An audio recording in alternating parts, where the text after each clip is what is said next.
Guarantee বলে দাবি করেছে বাবা।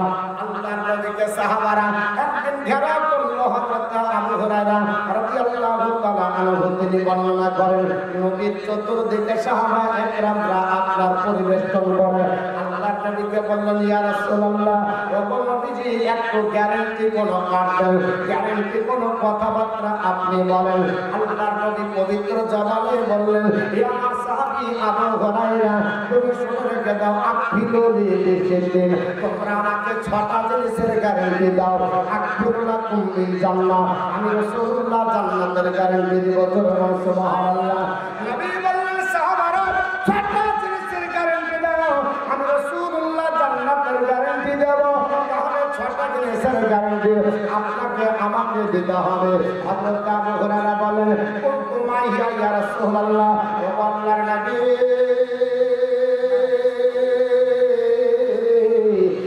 আল্লাহর পয়গম্বর, এই 6টা জিনিস কি আপনি বলে দেন। আল্লাহর নবী পবিত্র জবান দ্বারা বললেন, বাবা সালাতে আমার সাহাবী আবু হুরায়রা, 1 নাম্বার নামাজের গ্যারান্টি দাও।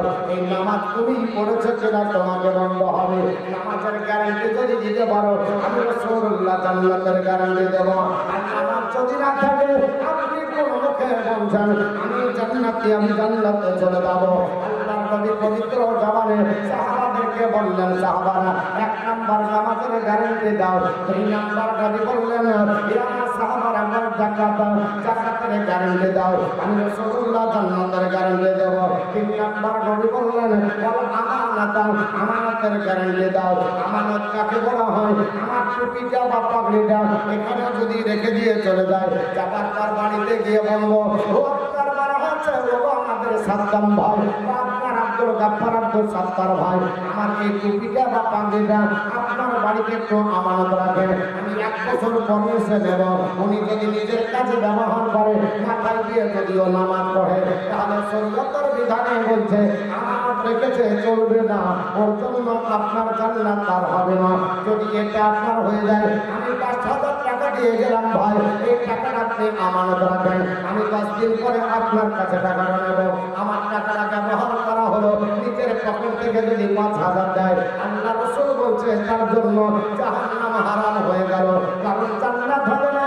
আমি রাসূলুল্লাহ বলতেছি, 1 নম্বরে নামাজের গ্যারান্টি দিতে হবে, আমি রাসূলুল্লাহর কাছে জান্নাতের গ্যারান্টি পাবো। 2 নাম্বার যাকাতের গ্যারান্টি, আমি রাসূলুল্লাহ জান্নাতের গ্যারান্টি দেব। 3 নাম্বার আমানতের গ্যারান্টি দাও, আমি রাসূলুল্লাহ জান্নাতের গ্যারান্টি দেব। তাহলে মসজিদ মাদ্রাসার ক্যাশিয়ার সেক্রেটারি হবার পর যদি ব্যক্তিগত টাকা দিয়ে যদি মসজিদের কাজ বুঝিয়ে দেয়, তাহলে তার ইবাদত আল্লাহর দরবারে কখনো হবে না।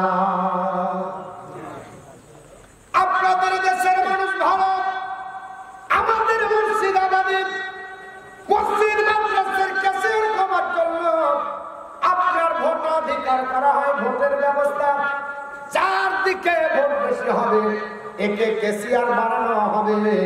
ক্যাশিয়ারের কাছে টাকা চাইলে ক্যাশিয়ার বলে টাকা কি মেরে খেয়েছে নাকি? যেই দিন পাট বেচবে সেই দিন বলছে, লাও তোমার টাকা খেয়ে নিয়েছিলাম নাকি? বোঝা গেল পাট বেচার টাকা। দেখলাম আমি 500 টাকার নোট রেখেছি, চাষা করেছিলাম, খরচা রেখেছিলাম, এখন তো গোটা গোটা 500 টাকার নোট দাও, এটার সঙ্গে মিলল না, তার মানে আমানতের খেয়ানত হয়ে গেল। ও মুসলমান, চাষা করে কি করবেন? আর আপনার বলা হচ্ছে এত আপনার টাকা হাতার পরে পৃথিবীর জমিনে কি করবেন? আমানতদার যদি না হন, আমানত যদি খেয়ানত হয়ে যায়, আল্লাহ নবী বলতেছে আমার কাছ থেকে জান্নাতের গ্যারান্টি হবে না, আমানতের তোমাকে গ্যারান্টি দিতে হবে। আমানত নষ্ট করলে পৃথিবীর জমিনে, আসমানের নিচে, আপনার জমিনের উপরে আল্লাহর নবীর চাইতে আমানতদার পৃথিবীতে আল্লাহ কাউকে করেছেন না। সুবহানাল্লাহ।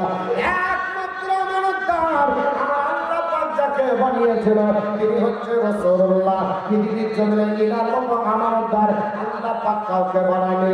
এই নবীর কাছ থেকে শিখতে হবে আমানত কাকে বলে। মুসলমান, আল্লাহর নবী 4 নম্বরে বললেন, আপনার গোত্রের গ্যারান্টি দাও, কোনোদিন জেনা করবে, বেহুরমত কাজ করবে, অশালীন কাজে লিপ্ত হয়ে যাবে, আমি রাসূলুল্লাহ জান্নাতের গ্যারান্টি দেব। 5 নম্বরে নবী বললেন, পেটের গ্যারান্টি দাও, পেট বানিয়েছ, ইন্ডিয়ান পেট বানিয়েছ, এটা হলো একটা একটা গোডাউন বাবা, এই গোডাউনটা কি দিয়ে ভর্তি করবে?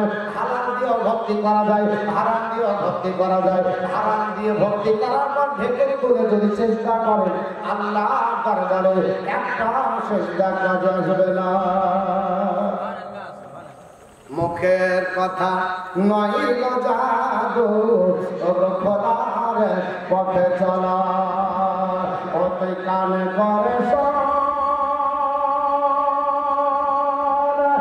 ছোট দিয়ে আয়, ওতে কান করে ছোট দিয়ে আয়, ডাকেছে কামলিওয়ালা, খোদার পথে চলা। মানুষ যেদিন মানুষ হবে, মানুষ সেদিন খোদা পাবে।